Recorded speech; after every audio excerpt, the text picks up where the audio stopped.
Hello, and thanks for coming along to And We Have an Office Dog, the digital agency podcast where we talk to agency owner-directors and learn more about what makes them tick.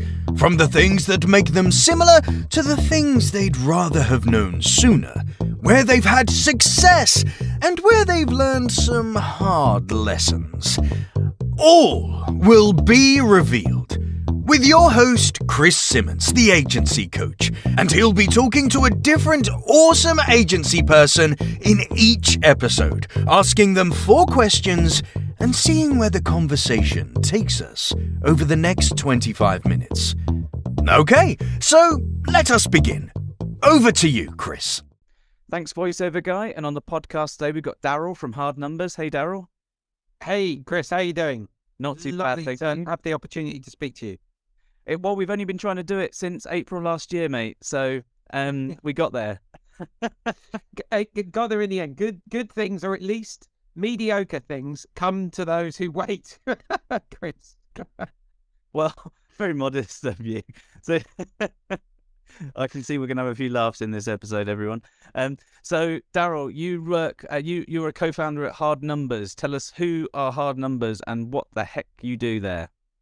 Thank you very much. Yes, so yeah, I'm Darryl. I'm a co-founder alongside my business partner Paul Stollery of Hard Numbers. We describe ourselves as a performance-driven marketing and communications agency. We're called Hard Numbers for 2 reasons. We help ambitious, high-growth businesses deliver against stretching sales targets. So we help our clients to deliver hard numbers. And we deliver best-in-class measurement of the impact of the work that we do for our clients. We outspend agencies 3 times our size on tools and things like that enable us to provide best-in-class measurement of the impact that we deliver for our clients. So we deliver hard numbers for our clients as well. We are about 20 headcount, a similar number of clients. If you annualized our revenue at the moment, which agencies always like to do in terms of talking about, of course you do, yeah. Revenues, we'd be a 2 million agency, and we do something like that this financial year, which is our 3rd financial year of trading. We're about 2.5 years old as things stand right now. So you're not doing very well by the sounds of it. What a shame. Do you know what? We're doing better than I could have hoped when we started out, but as a very wise person said to me once, whenever you compare yourself to other agencies, right? Comparison is the thief of joy.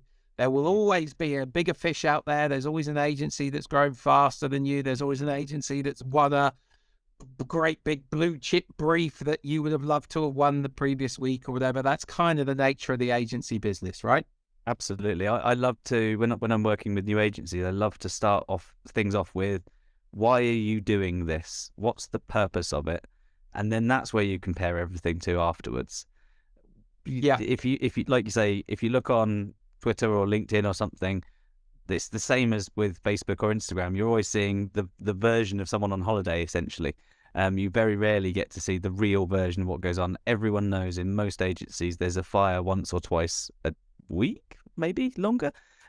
Even in the best of agencies, with all of the awards and everything else, there's the same kind of problem. So yeah, the comparison is the thief of joy kind of thing is true. Knowing where you want to be and it being objectively meeting your sort of business's purpose and your company's vision, and all the people around you can get behind it. You don't need to look elsewhere. You look inwardly all the time, and you can grow and feel a lot happier about that. So coming up to year 3, big party coming, I'm sure. I'll wait for the invite in the post. So what do you think's been one of the most what's been one of the key successes that you've seen in the last few years? What's really stand out there? I think a couple of things for us. Dumb luck has been an amazingly powerful driver in our business. When we started out, we had this strap line of, in uncertain times, you need hard numbers, right? And for the past 2.5 years, we've had nothing but uncertain times. So, and the next 10 years. Yeah, right. I mean, it's seemingly more uncertain than they've ever been before. So it's kind of anytime we've ever gone to revisit that strap line, there's been no point. And if we'd have set out to be a hospitality or retail focused business or something like that, we probably would have had a much bumpier time over the course of the past 2.5 years. So, dumb luck has been an enormously powerful driver for the business. I think the other key thing that we've been that's been a thing that I look back on and I'm kind of most proud of is that we have always invested in the things that we would tell our clients to do. It's a big frustration of mine with any other agency when they make the excuse that the cobbler's children has the worst shoes with whatever they do, right? If they're a paid agency, there are so many paid agencies, right, that don't invest in paid campaigns for themselves. Or there's ad agencies that don't run ads, right, for themselves and for what they do.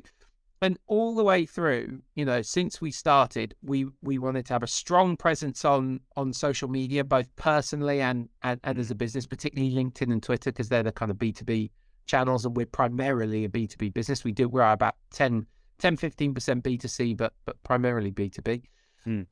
We create content. We have a set piece coverage to capital report that we've done 2 of now, and we're currently in the planning of the third version now, where we demonstrate a connection or at least a correlation between the amount of investment that businesses are able to attract and their communications, their PR, thought leadership, et cetera, et cetera.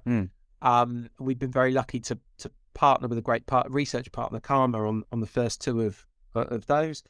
And we churn out content about ourselves as well. Our blog is active. We've every single time we win a new client, we do a win release about it to, the PR trade media. We have said some quite punchy and sometimes controversial things. I don't think they're that controversial. Like, you should make commitments to clients, KPIs, and commitments to generate them, an outcome, and then write that into your contract. But clearly a lot of people on LinkedIn and Twitter in particular feel like that's sacrilegious in the PR industry.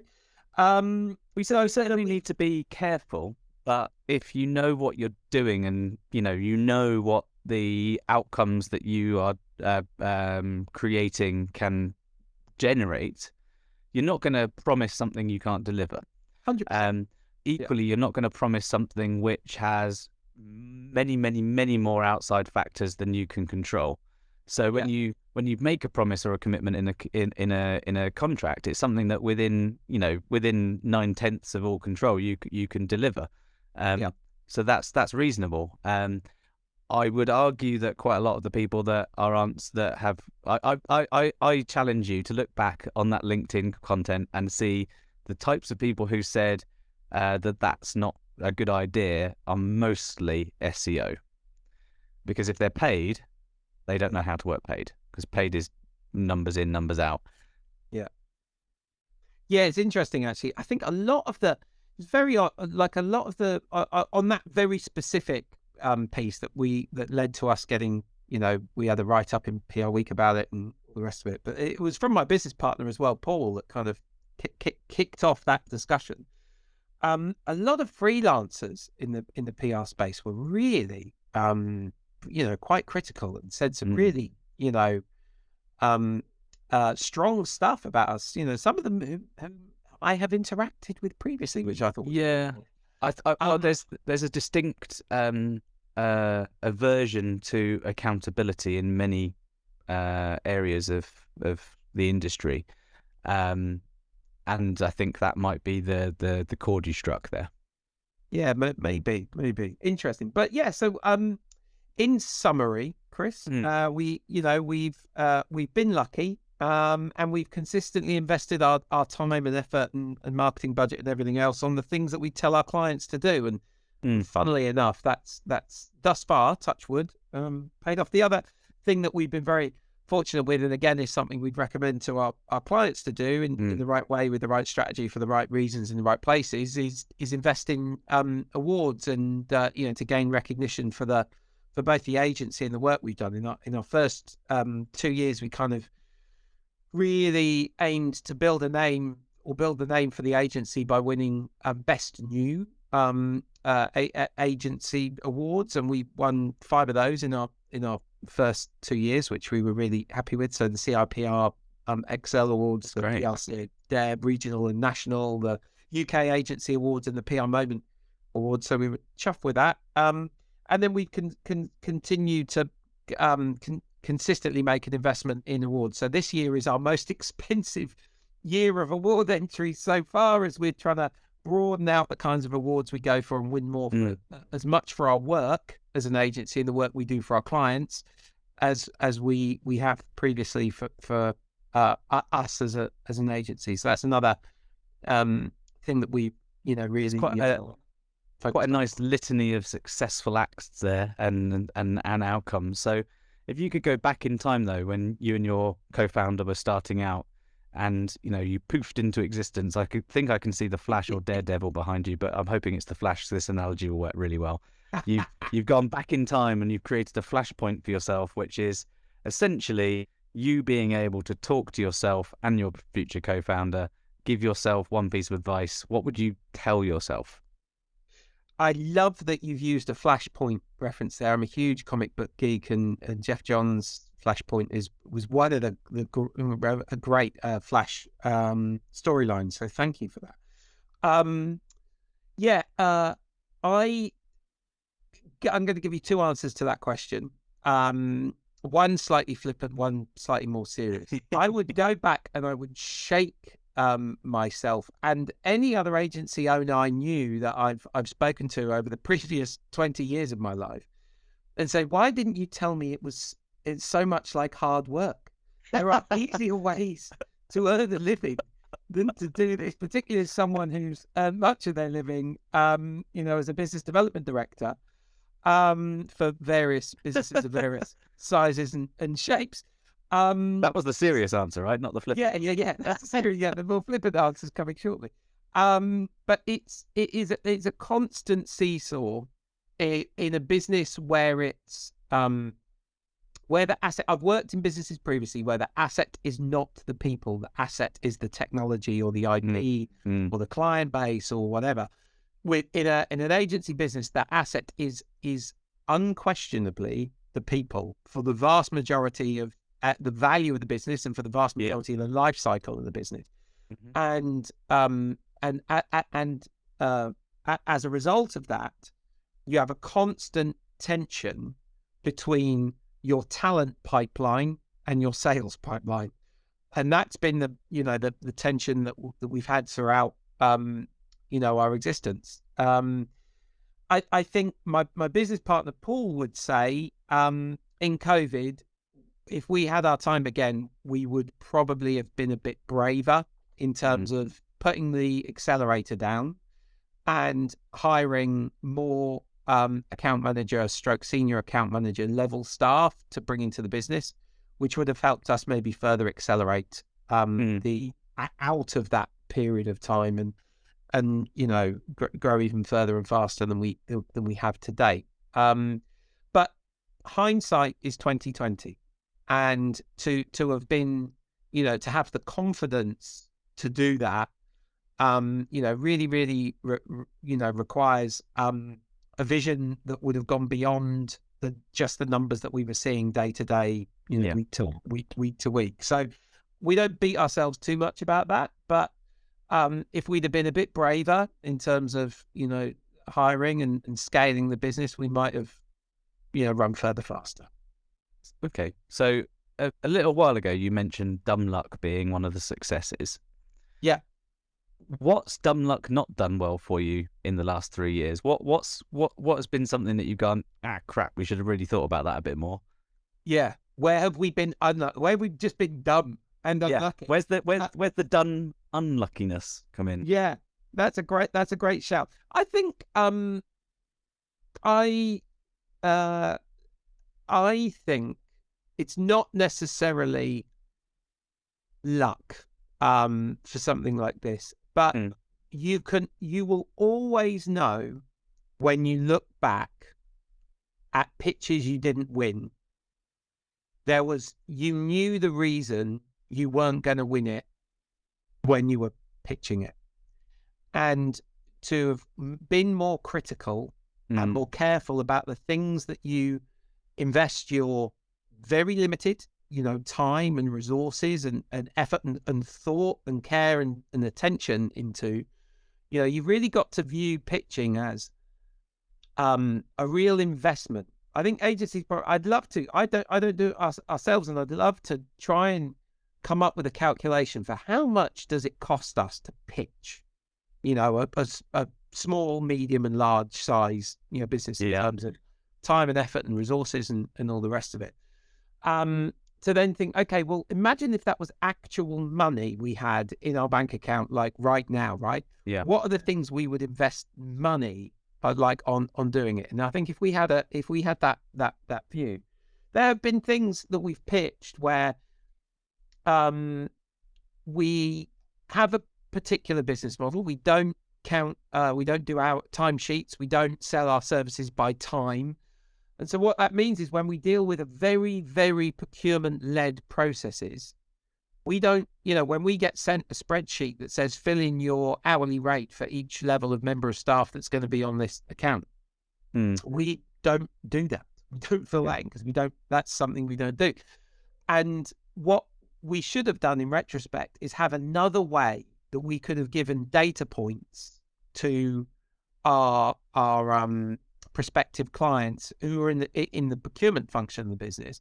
Yeah. So they're not nickel and diming us on hourly rates of clients, but they do at least understand how we're building the value and what commitments of time, effort, people, resources, et cetera, we're making to their service and what that's going to result in terms of outputs and outcomes for their business. So that's definitely been something that we learned along the way. I think it's very me to ascribe my success to luck and ascribe my failure to my own personal failings or it works that way in leadership.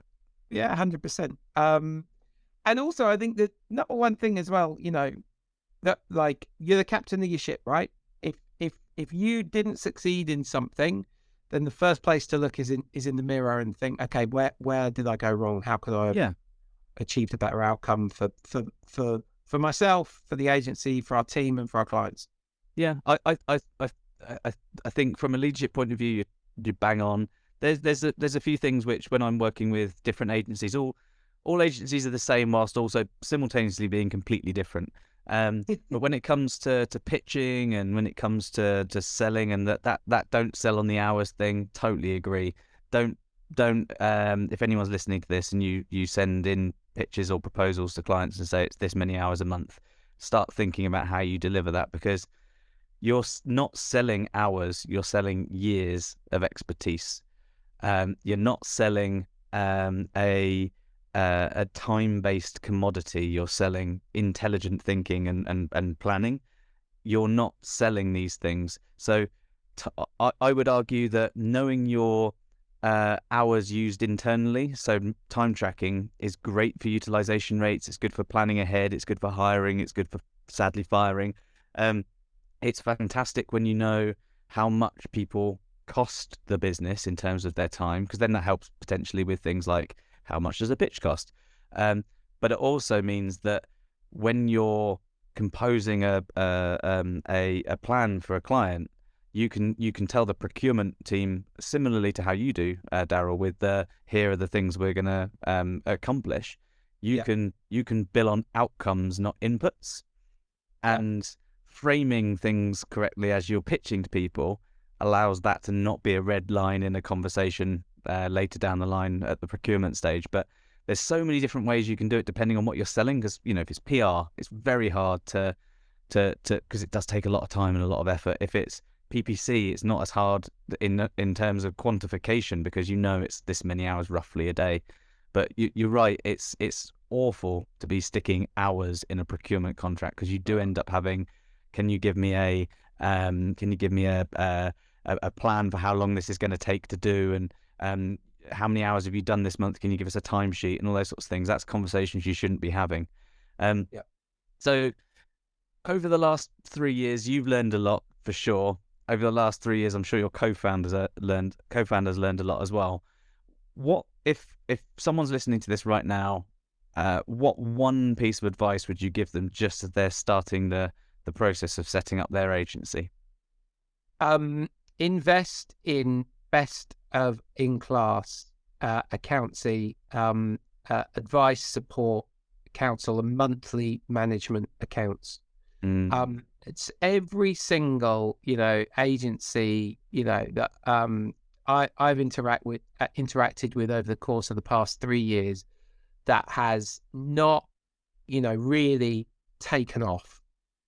It might be tootling somewhere around the 1 million or under, which is no disrespect to them or anything else, but I think may not have matched their ambitions when they started out. Has an accountant that provides them annual accounts at the end of a year, and that's like the characterization of accountants that all they do is bayonet the dead, right? And actually, like they need to be in the trenches with you, right? They do. Not fighting the war with you, but definitely telling you how many bullets you've got left, right? Yeah. And helping you understand what the body count is at the moment, and all of that good stuff. I'm riding that war analogy pretty hard, but hopefully you get what I mean when I say it. And one of the key secrets to our success has been Magic Digits, the finance firm that supports our business.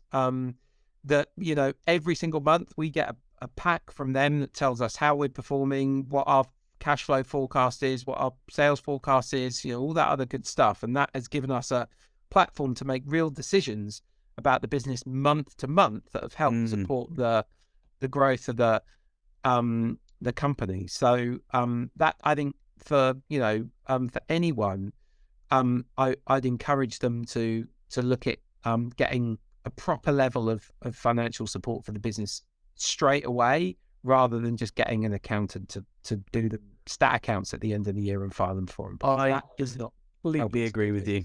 I completely agree with you. To the inner marketeer in me has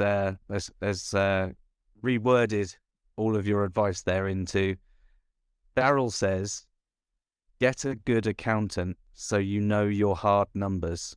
Oh, I can't believe I didn't come up with that myself. There we go. I'm here all night. Excellent. I'll write that down. Thank you so much for that advice, though. It is fantastic. It is so important to get it right. And you don't know what you don't know if someone's not there with like that top level of expertise. There's some there's so many different types of relief you can get from an accountancy point of view. There's so many different types of different ways of managing the pots that the money goes into. There's so many different ways that you can understand where your cash is going in and out. There's so many different ways you can project earnings and costs, and you can't do that if you're running an agency of people who are coming in and out with problems and issues and growth that you're trying to deliver. You've got to focus on going forwards, and like you say, you need that guy to help you count the bullets that you've got left to go forwards with. Yeah, 100%. Chris, you see loads and loads and loads of agency founders, and you interview lots and lots of them.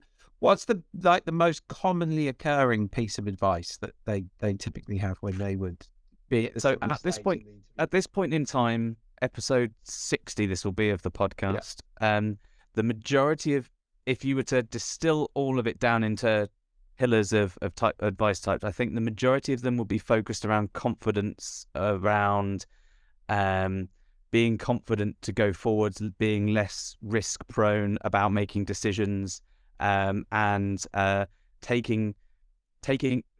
allowing their gut to sort of drive them a little bit more than they did. So it's mostly around sort of decision making and confidence in leadership. I would probably distill it all down to, and for the most part, that's hard, especially if you're a single founder, because you don't have anyone to bounce ideas off of, and you don't have a mirror to hold decisions up to.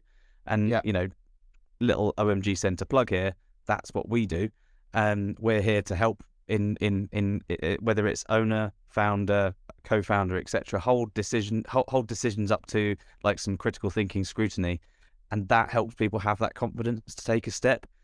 You know, the amount of times where you'd say, hey, okay, so how much money's in the bank? They say this much. How much money do you need for 3 months before the lights turn off? This much. Okay, you've got this much now to make it to do some stuff that you wanted to do. Which of these things will have the biggest impact? These things. What's the biggest risks? These things. This then makes the decision making a lot easier. And it is the numbers stuff. It makes it a lot easier. Yeah, I think also, you know, without continuing talking in terms of hard numbers and things like that, one of the benefits of talking in things in terms of numbers is it depersonalizes and takes the emotion out of it as well, right?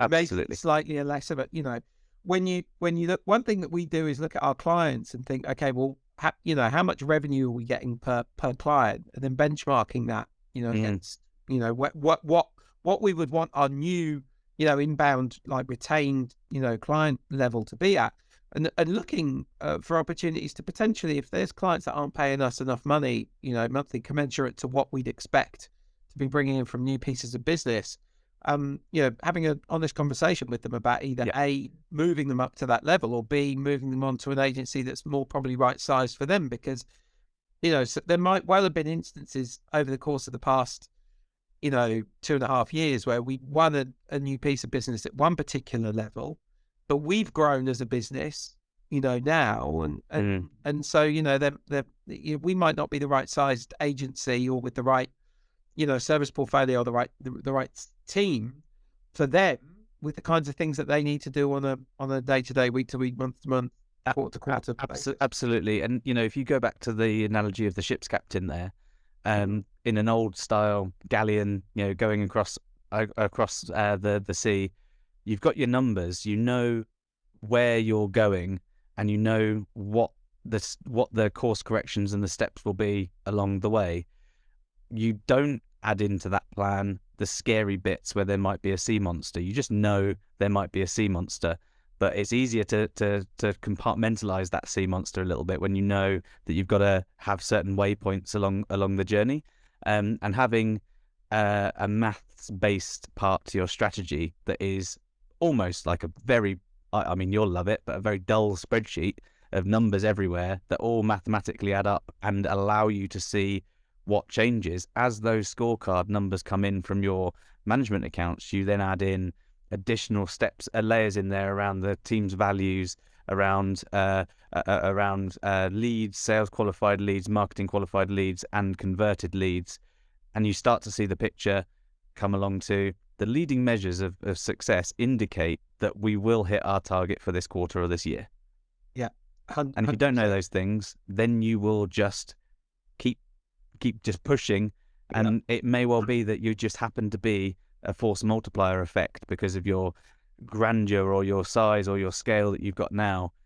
And if you are a force multiplier as a person or as a business from a financial point of view, then that effect will erode over time once you hit a certain scale, and then you'll go from 0 to 150 staff, and then you'll be down to 60 or 70, and then you'll stick around that sort of size. And it's not necessarily saying that that's not success, because everyone's vision of that is different. Yeah, 100%. Chris, I love all the metaphors. The naval metaphors. I'm an analogy farm. I've got those. I absolutely love it. The only issue I have with everything you said thus far is I've never found a spreadsheet dull. If there's one thing, you know, that I love probably more than my daughter's laughter, it's a spreadsheet. I might get you to come and talk to some of my clients then. Thank you so much for coming onto the podcast, Darryl. Thank you so much for your time, Chris. Really, really love all the content you put out. Love following you on LinkedIn and Twitter. And thanks so much for having me on. Podcast listener. Brilliant. Thanks for having me on the show. And in our next episode, we'll be speaking with another agency leader to hear their story and the lessons they've learned along the way. And thanks very much for listening.